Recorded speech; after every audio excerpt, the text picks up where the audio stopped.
स्वागत है आपका हमारे online learning channel Krishna education पे।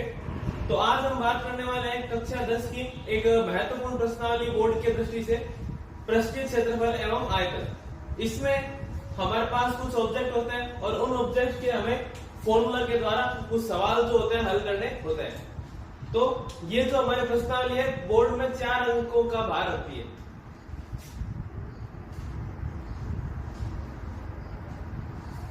प्रश्नावली जो है ये हमारे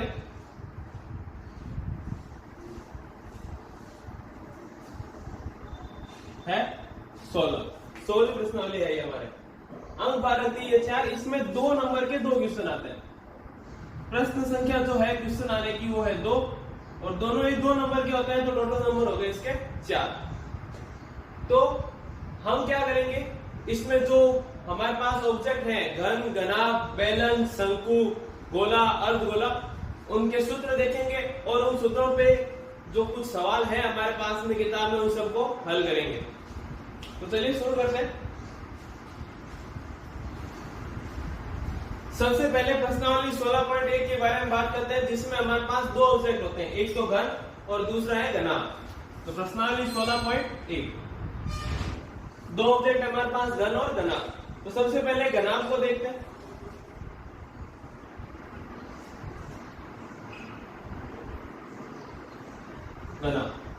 तो प्रश्नावली के नाम से पता चल रहा है पृष्ठीय क्षेत्रफल एवं आयतन। तो क्या हमारे पास होगा, या तो घनाभ का पृष्ठीय क्षेत्रफल हमसे पूछ लेंगे या घनाभ का आयतन हमसे पूछ लेंगे। आयतन देके घनाभ का पृष्ठीय क्षेत्रफल पूछ लेंगे। वो जैसे हमारे आगे सवाल आएगा हम उसको हल करेंगे। घनाभ आखिर है क्या? घनाभ एक त्रिविमीय आकृति है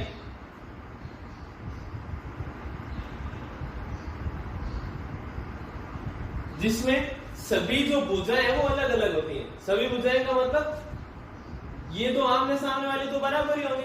मतलब इसमें 3 तरह की चीजें होती हैं। सबसे पहले ये होती है हमारी लंबाई, लेंथ, जिसको हम L से दर्शाते हैं। उसके बाद में इसको हम चौड़ाई बोलते हैं B, ब्रेथ, या विड्थ भी बोल देते हैं इसको।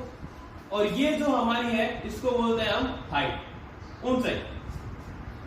तो लंबाई का कुछ और माप होता है, चौड़ाई का कुछ और माप होता है, ऊंचाई का कुछ अलग माप होता है।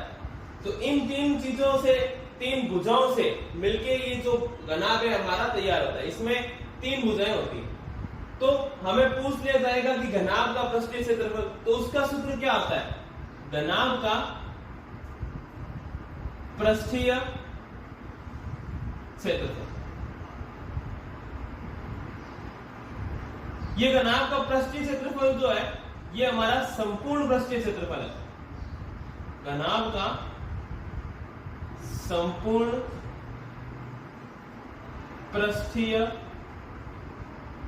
क्षेत्रफल। तो घनाभ के संपूर्ण पृष्ठीय क्षेत्रफल का हमारे सामने जो सूत्र है वो होता है 2 ब्रैकेट में लंबाई इंटू चौड़ाई, लंबाई इंटू चौड़ाई प्लस का निशान, चौड़ाई इंटू ऊंचाई, चौड़ाई इंटू ऊंचाई प्लस ऊंचाई इंटू लंबाई। इसे याद रखने के लिए हम कैसे लिखते हैं? 2 ब्रैकेट में LB, BH और HL, ताकि हमें आसानी से याद रहे। 2 LB plus BH plus HL। तो ये तो हो गया हमारे घनाभ का संपूर्ण पृष्ठीय क्षेत्रफल। उसके बाद में हमारे सामने आ जाता है घनाभ का आयतन। घनाभ का आयतन जिसे हम बोलते हैं वॉल्यूम। V से हम इसे सामान्य तौर पर दिखा सकते हैं, प्रदर्शित कर सकते हैं। तो घनाभ के आयतन का सूत्र क्या आता है? लंबाई इंटू चौड़ाई इंटू ऊंचाई, मतलब LBH। आपको एक बात ध्यान रखनी है कि ये जो घनाभ का क्षेत्रफल, घनाभ का ही नहीं बाकी जो भी अन्य हमारे पास में ऑब्जेक्ट हो सकता है, आयत भी हो सकता है, वर्ग भी हो सकता है, उन सभी का जो क्षेत्रफल है उसकी इकाई हमेशा स्क्वायर होती है। Centimetre square, metre square, kilometre square. और ये जो आयतन होता है ये हमेशा सिर्फ 3D ऑब्जेक्ट का होता है। कोई बोल दे कि वर्ग का आयतन, तो वर्ग का आयतन नहीं हो सकता, क्योंकि वर्ग एक कागज पे बनाया जा सकता है, लेकिन घनाभ को कागज पे बना के उसके चारों साइड जो है उनके जो सारे प्रश्न उनको दर्शाया नहीं जा सकता। तो जो 3D ऑब्जेक्ट होता है उसका क्या निकलता है, आयतन। तो घनाभ के आयतन का हमारे सूत्र है LBH, लंबाई इंटू चौड़ाई इंटू ऊंचाई। आयतन क्या है आखिर, हमारे पास में जो ऑब्जेक्ट है हम उसमें किसी पदार्थ को डालेंगे तो वो उसको कितना अपने अंदर समा पाएगा, कितना धारण कर पाएगा, वो होता है उसका आयतन। जैसे कि एक गिलास है, उस गिलास में हमने पानी डाला तो उसमें अगर 1 लीटर पानी आया तो उस गिलास का आयतन होता है 1 लीटर।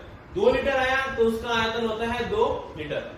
तो ये हो गया आयतन का सूत्र घनाभ के लिए। घनाभ का एक और सूत्र,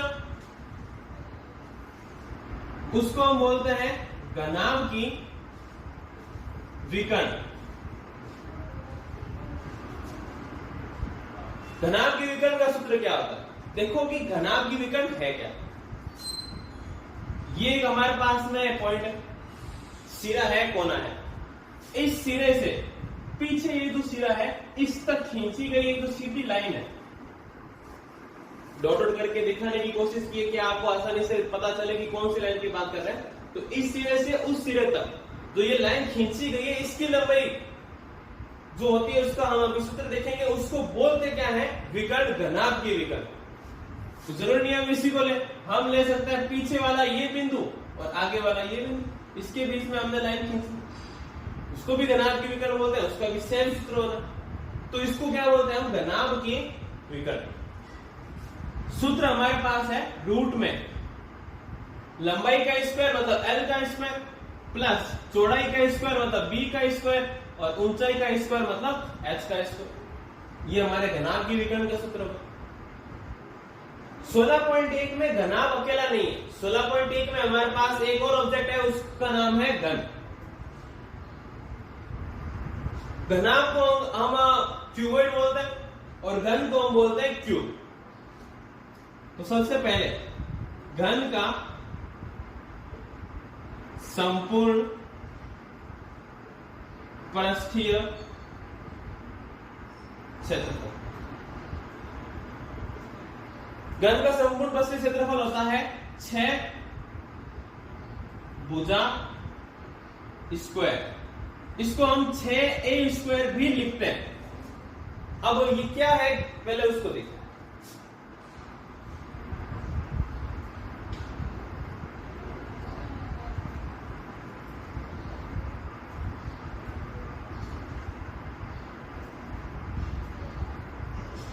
घन हमारे पास में एक ऐसी आकृति होती है, एक ऐसा ऑब्जेक्ट होता है जिसकी सारी भुजाएं बराबर होती हैं।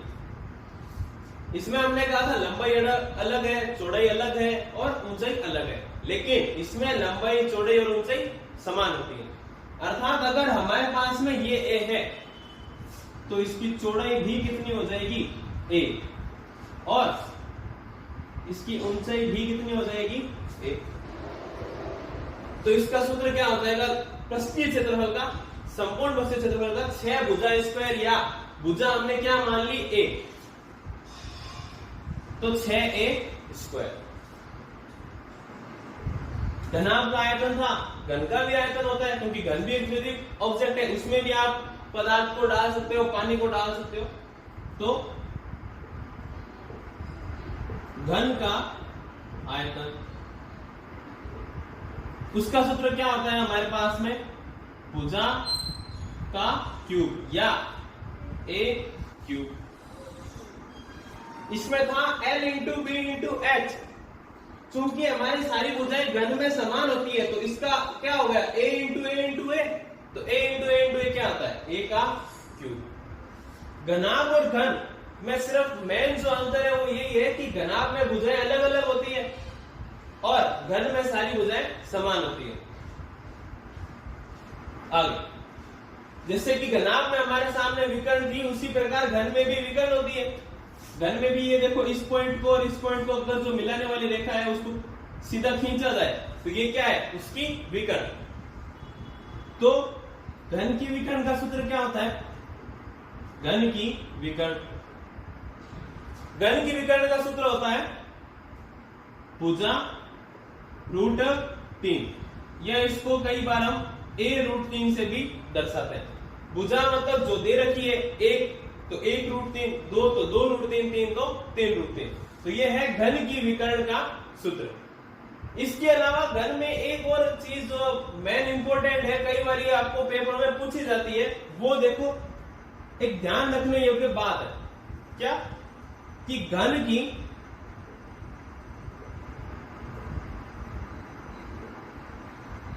प्रत्येक पृष्ठ एक वर्ग होती है।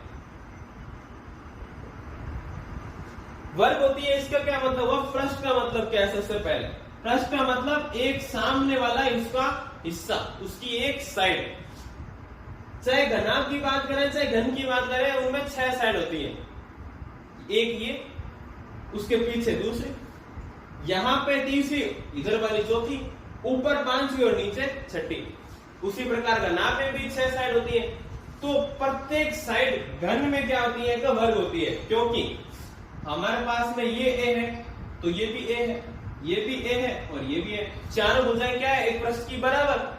और वर्ग में भी हमारे पास जो परिभाषा होती है वर्ग की, वो क्या है कि वर्ग में चारों भुजाएं बराबर होती हैं और प्रत्येक भुजा 90 डिग्री पे होती है। इसमें भी आप देख सकते हो प्रत्येक भुजा 90 डिग्री पर है। तो घन की प्रत्येक पृष्ठ एक वर्ग होती है, तो उसका क्षेत्रफल अपने आप ही क्या हो जाएगा? तो उसका क्षेत्रफल कह दें या पृष्ठ का क्षेत्रफल कह दें, क्या हो जाएगा? भुजा स्क्वायर या ए स्क्वायर। उसी प्रकार घनाभ में भी कह सकते हैं कि घनाभ की प्रत्येक पृष्ठ क्या होती है? आयत होती है। उसमें आयत का क्षेत्रफल का सूत्र लग जाएगा। तो ये हमारे पास में 16.1 में काम आने वाले सारे फॉर्मूलाज हैं कि अगर आपको ये फॉर्मूला पता है तो आप सवाल को आगे हल कर सकते हो। सवाल को हल करने के लिए सबसे महत्वपूर्ण चीज यही है कि आपको सूत्र पता होने चाहिए। सूत्र पता होंगे तब आप उसको हल कर पाओगे। तो अब देखते हैं कुछ इस पे सवाल।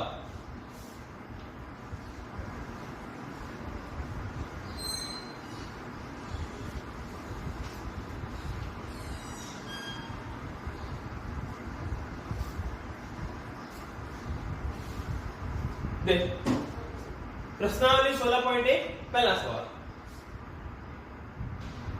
16.1 कर रहे हैं। उसका पहला सवाल जो है वो देख। तो पहला सवाल है आपकी किताब में, एक घनाभ 12 सेंटीमीटर लंबा, 9 सेंटीमीटर चौड़ा और 5 सेंटीमीटर ऊंचा है। एक घनाभ 12 सेंटीमीटर लंबा, 9 सेंटीमीटर चौड़ा, कोमा 5 सेंटीमीटर ऊंचा है। तो उसका पृष्ठीय क्षेत्रफल तथा आयतन ज्ञात कीजिए। तो उसका देखो पृष्ठीय क्षेत्रफल लिखा है या संपूर्ण पृष्ठीय क्षेत्रफल लिखा है, घनाभ के लिए या घन के लिए एक ही बात है।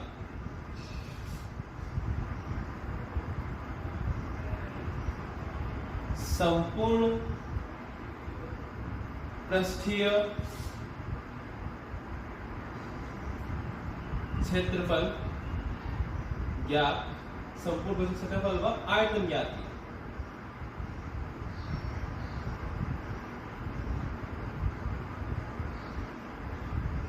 करते हैं भाई आयतन ज्ञात कर। देखो सबसे पहले तो आप सवाल को एक दो बारी पढ़ लें ताकि आपको पता चल जाए कि उस सवाल में हमें दिया हुआ क्या है और पूछा क्या है। तो सवाल को पढ़ने पे हमें पता चला एक घनाभ है तो लंबाई चौड़ाई और ऊंचाई होगी, दे भी रखी है आपको। तो लिखें जो आपको दिया हुआ है, जो पता चल चुका है।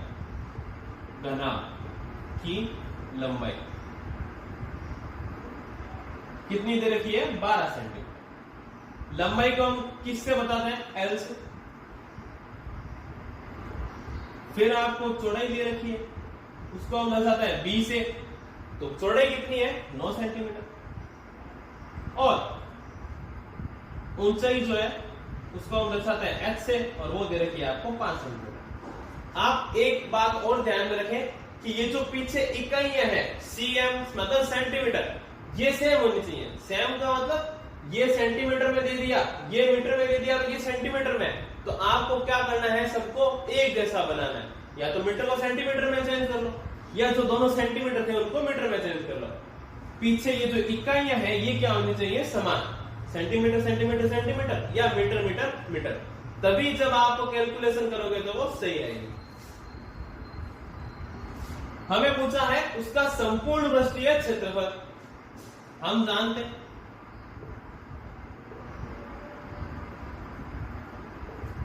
क्या, घनाभ का संपूर्ण पृष्ठीय क्षेत्रफल। सूत्र क्या होता है घनाभ के संपूर्ण पृष्ठीय क्षेत्रफल का, 2 ब्रैकेट में LB plus BH plus HL, 2 का 2, LB मतलब लंबाई इंटू चौड़ाई, क्या है 12 इंटू 9 प्लस चौड़ाई इंटू ऊंचाई 9 इंटू 5 प्लस ऊंचाई इंटू लंबाई 5 इंटू 12। 2 अपने बाहर है, जब अपने ब्रैकेट के अंदर जब सॉल्व कर लेंगे तो बाहर उसको 2 से सीधा गुणा करवाएंगे। 12 into 9 108 plus 9 into 5 45 plus 5 into 12 60। Plus का निशान है तो अभी ये जोड़ेंगे, जोड़ते हैं इनको। 0 5 और 8, 0 और 5 तो 5 होते हैं, 8 और 5 हो गए 13। आसान लग गई 1, 6 और 1 7, 7 और 4 11। आसान लग गई 1 और 1 कितने हो गए 2, 213। 213 को क्या करना है, 2 से गुणा करवानी है, गुणा करवा देते हैं। गुणा करवाते ही क्या आ जाएगा 426, 2 दिया 6, 2 एकम 2, 2 दूनी 4। हमने बात की थी कि क्षेत्रफल हमेशा किस में होता है, सेंटीमीटर स्क्वायर में। आप कभी भी पेपर में इकाई लिखना ना भूलें। ये हो गया हमारा एक आंसर। हमेशा आपने पूछा है आयतन। अब घनाभ का आयतन, घनाभ के आयतन का सूत्र क्या है हमारे पास में, L into B into H, लंबाई इंटू चौड़ाई इंटू ऊंचाई। लंबाई इसमें कितनी दे रखी है 12, चौड़ाई कितनी है 9 और ऊंचाई कितनी है 5। 12 इंटू 9 इंटू 5, 12 इंटू 9 108 और 5 अपना गुणा में पड़ा है, इनको भी गुणा कर लेते हैं। 8 पंजे 40, 0 हासिल लग गई 4, 5 इंटू 0 0 ही होते हैं, तो वो क्या हो जाएगा 4 ऊपर आ जाएगा, और 5 इंटू 1 5, 540। हमने बात की थी आयतन की इकाई कितनी होती है सेंटीमीटर क्यूब, और इकाई लिखना बहुत ज्यादा जरूरी है। तो ये लो, इसने आयतन पूछा था, हमने आयतन भी बता दिया। तो इस प्रकार आपको सवालों को हल करना है। इसी प्रश्नावली का दूसरा सवाल भी देखते हैं।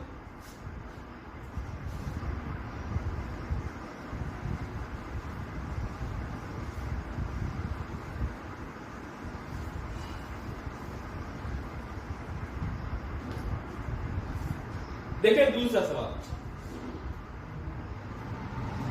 दूसरा सवाल है हमारे पास, 3 घनों की भुजाएं क्रमशः 8 सेंटीमीटर, 6 सेंटीमीटर और 1 सेंटीमीटर है। 3 घनों की भुजाएं क्रमशः 8 सेंटीमीटर, 6 सेंटीमीटर, 1 सेंटीमीटर है। इन तीनों को पिघला करके एक नया घन बनाया जाता है। तो जो नया घन बनेगा उसका हमें संपूर्ण पृष्ठीय क्षेत्रफल बताना है। इन तीनों को पिघलाकर एक नया घन बनाया जाता है, तो उस नए घन का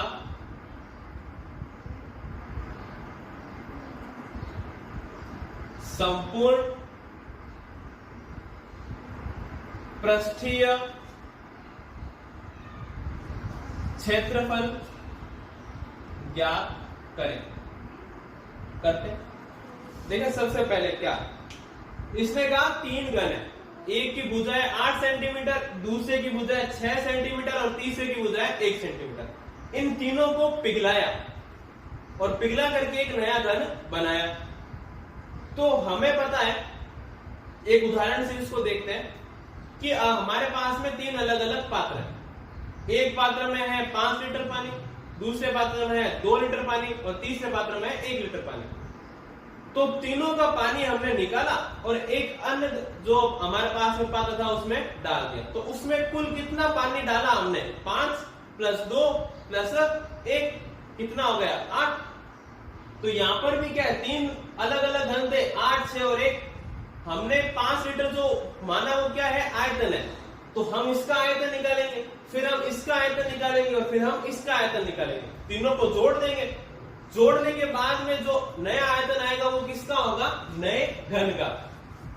घन का आयतन आने के बाद में हम घन की भुजा निकालेंगे और घन की भुजा के बाद में हमारा हो जाएगा संपूर्ण पृष्ठीय क्षेत्रफल का आंसर।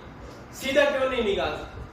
संपूर्ण पृष्ठीय क्षेत्रफल का हमारे पास में सूत्र है घन के लिए 6 भुजा स्क्वायर। क्या हमें नए घन की भुजा पता है? हमें नए घन की भुजा ही नहीं पता, तो हम ये सूत्र ही नहीं लगा सकते।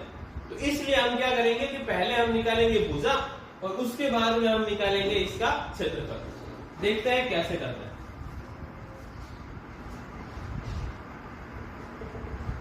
सबसे पहले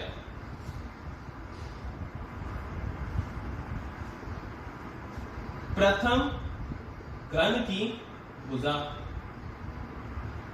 उसको हमने मान लिया A1, कितनी है? 8 सेंटीमीटर। तो आयतन क्या हो जाएगा प्रथम घन का? आयतन को हम दर्शाते हैं वॉल्यूम से, क्योंकि 3 जने हैं तो इसलिए हमने नाम दे दिया आयतन नंबर 1 V1, आयतन नंबर 2 V2 और आयतन नंबर 3 V3। तो आयतन कितना हो जाएगा? आयतन का हमारे पास में सूत्र है भुजा क्यूब। भुजा क्यूब का मतलब 8 का क्यूब। भुजा कितनी है पहले घन की? 8। क्यूब जो होता है उसका मतलब होता है 8 को 8 से 3 बार गुणा, मतलब 8 × 8 × 8। अब आपको या तो याद हो कि 8 × 8 × 8 कितना होता है, या फिर आप इनको टुकड़ों टुकड़ों में गुणा कर लें कि 8 × 8 तो हो गए 64 और उसके बाद में हमने 64 × 8 भी कर लिया। 64 × 8 कितना हो जाएगा? 832। 2 हाथ से लग गई 3, 8 6 48। 64 था, 2 अपने उस पे हासिल और दे देंगे तो ये कितना हो गया? 51। 512। अगर आपको सीधा याद है कि 8 का क्यूब 512 होता है तो और अच्छी बात है, वरना इस प्रकार से आप गुणा कर ले। तो हमारे पास में कितना आ गया? 512 सेंटीमीटर क्यूब पहले घन का है। इसी प्रकार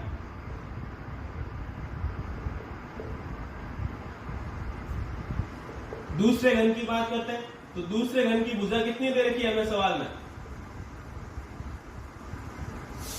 6 सेंटीमीटर। तो आयतन दूसरे घन का कितना हो जाएगा? V2। वो क्या होगा? भुजा क्यूब, मतलब 6 का क्यूब। इसमें भी आपके पास में वही 6 × 6 × 6। अब आप 6 × 6 36 करो और 36 × 6 फिर से करो, या आपको सीधा याद है कि भाई 200 चला अपने को होता है, तो थोड़ा होता है तो सीधा लिख दो। आपको याद है तो, नहीं है तो गुणा करके लिख लो। दोनों तरीके आपके पास। इसी प्रकार तीसरे घन की बात अगर अपने करें तो तीसरे घन की भुजा कितनी है? 1 सेंटीमीटर। तो आयतन V3 कितना हो जाएगा? 1 का क्यूब, भुजा क्यूब मतलब 1 का क्यूब, और 1 इंटू 1 इंटू 1 1 ही होता है, तो ये सीधा हो गया सेंटीमीटर क्यूब। प्रश्नानुसार अब आपको लिखना है कि प्रश्नानुसार सवाल में बोला है कि तीनों घनों को पिघला करके एक नया घन बनाया गया है। प्रश्नानुसार तीनों घनों को पिघलाकर नया घन बनाया है। नया घन बनाए तो मतलब क्या हुआ? अभी अपने उदाहरण से समझा भी था कि इनमें जो पानी था उसमें डाला तो इनके जो आयतनों का योग था वही तो उसके बराबर होगा। बनाया है, अतः नए घन का आयतन क्या हो जाएगा?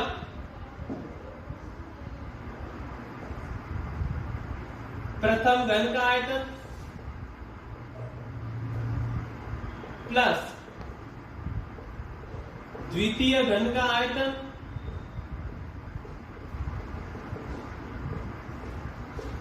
प्लस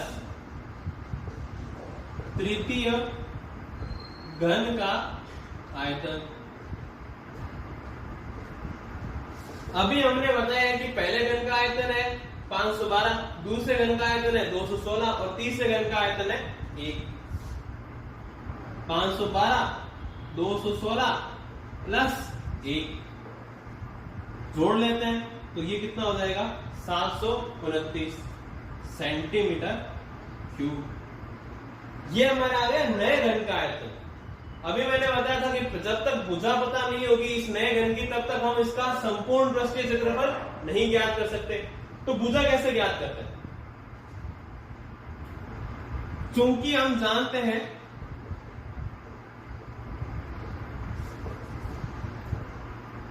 घन का आयतन, सूत्र होता क्या है घन के आयतन का? भुजा क्यूब। हमने मान लिया कि नए घन की भुजा क्या है? नए घन का आयतन हम क्या मानते हैं? V4, V1, V2, V3 तो आ चुका, तो ये क्या हो गया? V4। हम जानते हैं घन के आयतन का सूत्र क्या होता है? भुजा क्यूब। माना नए घन की भुजा है कितनी है हमारी? 4। तो भुजा क्यूब इसका आयतन का सूत्र होता है। एक सेकंड, पहले हम थोड़ी ऊपर जगह बना लें।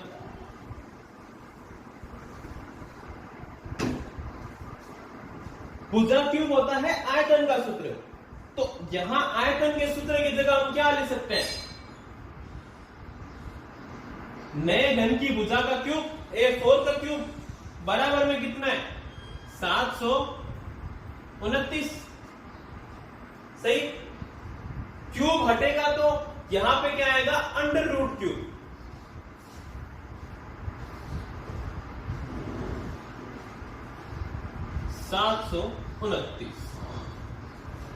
रूट क्यूब की विशेषता ये होती है कि इसमें से 3 अगर गुणा में एक जैसी संख्या है तो वो मिल करके एक बाहर निकलती है। तो 729 के आपको करने हैं अब आपको गुणनखंड या टुकड़े। कैसे करते हैं उनको मैं एक बार आपको करके बता देता हूं, या फिर आपको सीधा ही पता हो कि 729 के टुकड़े सीधे आप करने पे आंसर क्या आएगा, रूट क्यूब क्या होता है, तो आप सीधा लिख सकते हैं कि भाई 9 होता है। और नहीं पता है तो उसके हम अभी टुकड़े देखते हैं कैसे होता है। तो सबसे पहले 729 का टुकड़ा करते हैं तो सबसे छोटी संख्या से शुरू करते हैं, 2 से। 2 का भाग हमें पता है 729 में नहीं जाएगा क्योंकि 2 का भाग सिर्फ उन्हीं में जाता है जिसके पीछे 0, 2, 4, 6, 8 होते हैं। फिर हमें आगे बढ़ते हैं 3। तो 3 का हमारे पास पता करने का क्या तरीका होता है कि इन संख्याओं को जोड़ लो। अगर ये 3 के पहाड़े में हमारे आ रही है तो ये 3 से विभाजित है, 3 का भाग इसमें जाएगा, 3 से डिवाइड हो जाएगा, और नहीं है तो 3 से डिवाइड नहीं होगा। आगे बढ़ते हैं तो देखते हैं।